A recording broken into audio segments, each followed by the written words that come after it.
Hello champions, welcome to my YouTube channel. So today I am going to talk about what is imperative sentence. तो आज हम लोग सीखेंगे कि imperative sentence क्या होता है. तो before learning this sentence we have to take or we have to recap.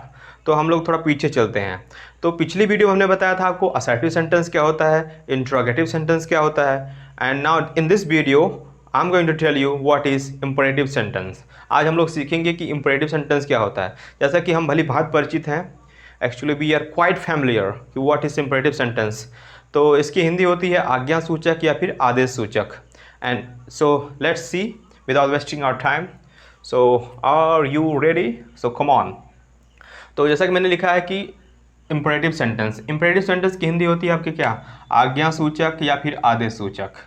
सो आइए देखते हैं इसकी डिफिनेशन क्या है. जैसा कि लिखा कि यह एक ऐसा वाक्य है जिसके द्वारा हम order, request, advice, permission and या फिर प्रपोजल मीन्स इस सेंटेंस में हम क्या प्राप्त मतलब हमको क्या ज्ञात होगा. इस सेंटेंस में हमको ज्ञात होगा क्या, आर्डर होगा, रिक्वेस्ट होगा, एडवाइस होगा या फिर परमिशन और प्रपोजल. मतलब in it is that kind of sentence where we find order, request, advice, proposal, permission. मतलब ये सब चीज़ जब हम पाएंगे तो वो सेंटेंस क्या होगा आपका, वो आपका इम्परेटिव सेंटेंस होगा. यू कैन से imperative sentence that expresses order, request, advice, permission. मतलब ये सब चीज़ें जब आप पाएंगे तो उसको आप किस कैटेगरी में रखेंगे, आप उसको इम्परेटिव सेंटेंस में रखेंगे या फिर आदेश सूचक या फिर आज्ञा सूचक में रखेंगे. सो actually we have learned here what is assertive sentence. Now let's see how to recognize it. अब आइए जानते हैं कि इसे हम कैसे कैसे पहचाने कि कौन सा सेंटेंस असर्टिव सेंटेंस था. पिछली वीडियो में मैंने बताया था. फिर कौन सा सेंटेंस इंट्रोगेटिव है. और अब हम लोग जानेंगे कि कैसे पहचाने कि ये सेंटेंस आपका क्या है, ये सेंटेंस आपका इम्परेटिव सेंटेंस है. तो जैसा कि मैंने लिखा है कि identification, as we know that what does the mean of identification. तो आइडेंटिफिकेशन मीन्स होता है आपका क्या, एक तरीके से परिचय ही मान लीजिए. तो अगर आपको पहचानना है कि इम्परेटिव सेंटेंस को हम किस प्रकार से पहचानें, तो अगर आपको पहचानना हो तो सबसे पहले वो जो इम्परेटिव सेंटेंस होता है आप वो किससे स्टार्ट होता है, किस चीज़ से प्रारंभ होता है. जो आपका इम्परेटिव सेंटेंस होता है वो आपका स्टार्ट होता है मेन वर्ब से. किससे स्टार्ट होता है, मेन वर्ब से. ये आपकी जो पहली आइडेंटिफिकेशन है. दूसरा क्या है आपका, या तो वो स्टार्ट होगा आपका प्लीज़ से या फिर काइंडली से. किससे, या तो प्लीज़ से स्टार्ट होगा या फिर काइंडली से स्टार्ट होगा. तो अब तीसरा क्या आपका देखिए, तीसरा जो वो आपका डोंट या फिर नेवर से. मीन्स जैसे हम बोलते हैं डोंट गो देयर, तो ये भी आपका किस में आएगा, इम्परेटिव सेंटेंस में ही आएगा. तो तीसरा आपकी पहचान कैसे पहचानेंगे, या तो सेंटेंस डोंट से स्टार्ट होगा या फिर नेवर से स्टार्ट होगा. किससे होगा, या तो डोंट से या फिर नेवर से. वहीं फोर्थ वन आपका would you like, would you mind या फिर वुड यू लाइक. किससे, ये very important, this is very important. Would you like होगा या फिर वुड यू माइंड. तो जो फोर्थ वन आपका है पहचानने का तरीका है, या तो सेंटेंस वुड यू माइंड से या फिर वुड यू लाइक से स्टार्ट होगा. And let's see how to it is kind of formula कि मतलब सेंटेंस देखने के बाद हम कैसे पता लगा लें कि ये सेंटेंस इम्परेटिव ही है. तो without wasting time let's see what are the example. तो आइए देखते हैं एग्जाम्पल. जैसा कि मैंने पहले बताया कि जो अगर आप if you want to recognise, if you want to know about the imperative sentence, so first of all you have to see what, see here then you will know. तो जैसा कि मैंने बताया कि वो जो आपका इम्परेटिव सेंटेंस होगा मेन वर्ब से स्टार्ट होगा. किससे होगा, मेन वर्ब से स्टार्ट होगा. तो देखिए जैसे कि मैंने लिखा पहला सेंटेंस क्या आपका, do this work at once.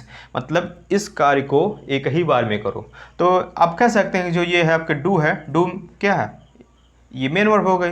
तो do this work at once means इस कार्य को एक ही बार में करो. तो ये आपका जो क्या होगा, मेन वर्ब से स्टार्ट हो गया. अब देखिए दूसरा क्या आपका है, दूसरा आपका है प्लीज़ डू दिस वर्क. क्या मैंने बोला, please do this work, please do this work. तो जैसा कि मैंने पहले भी बताया था कि जो सेकंड वन है प्लीज़ से स्टार्ट होगा या फिर काइंडली से होगा. आप इसे ये भी बोल सकते हैं please in the place of please you can apply here kindly do this work. क्या बोल सकते हैं आप, काइंडली डू दिस वर्क. तो प्लीज़ डू दिस वर्क या फिर काइंडली डू दिस वर्क. तो आपका ये क्या होगा, जैसे मैंने सेकंड बताया था कि सेंटेंस किससे स्टार्ट होगा, किससे प्रारंभ होगा, वो सेंटेंस आपका प्रारंभ होगा प्लीज़ या फिर काइंडली। तो जैसा कि I have jotted down here, मैंने यहाँ पे लिखा है कि प्लीज़ डू दिस वर्क, तो आपको आप पहचान सकते हैं। Now let's see third one, don't do this work. I have already told here, या तो सेंटेंस डोंट से स्टार्ट होगा या फिर नेवर से। तो यू कैन सी हियर, आप यहाँ देख सकते हैं कि जो सेंटेंस किससे स्टार्ट हुआ है, डोंट से। तो यहाँ मैंने बताया था कि डोंट से स्टार्ट होगा या फिर नेवर से स्टार्ट होगा। तो डोंट डू दिस वर्क, देखिए इस सेंटेंस को हमने 3 प्रकार से कहा। जैसे पहला था आपका डू दिस वर्क जो कि मेन वर्ब से थी, उसके बाद जो सेकेंड वन था आपका या तो प्लीज़ से या फिर काइंडली से, तो प्लीज़ डू दिस वर्क या फिर kindly do this work. And तीसरा मैंने बताया डोंट से स्टार्ट होगा या फिर नेवर से।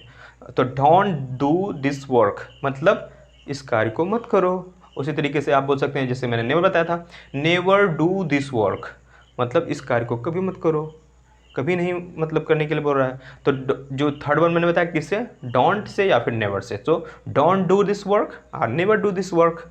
सो we came to know here third point. Now let's move on fourth point. तो जो चौथा पॉइंट मैंने बताया वुड यू माइंड और फिर वुड यू लाइक।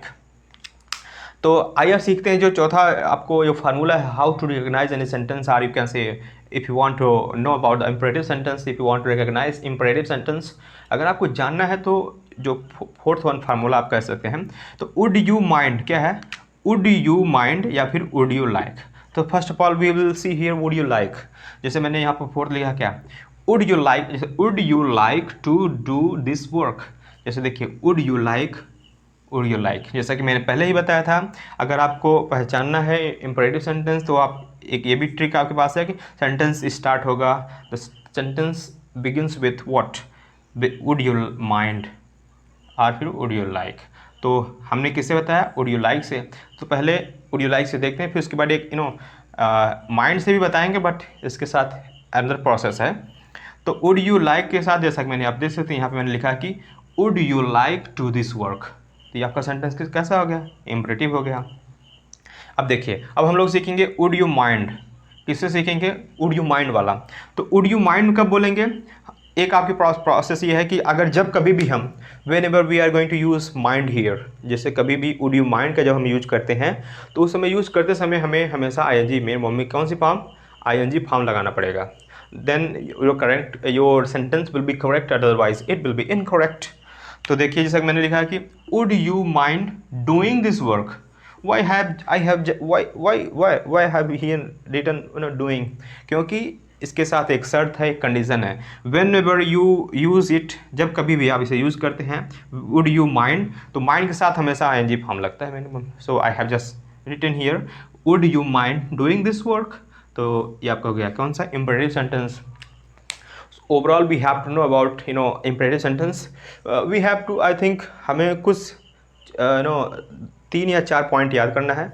उसके बाद I think you can you can recognize very easily, or you can command, you can make your command over this sentence।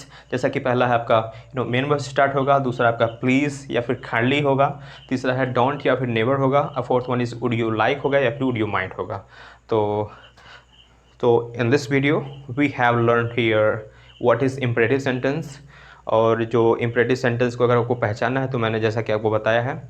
सो इस सीरीज़ की जो अगली वीडियो है नेक्स्ट एपिसोड में, so how is my video, please do comment and like. Thank you.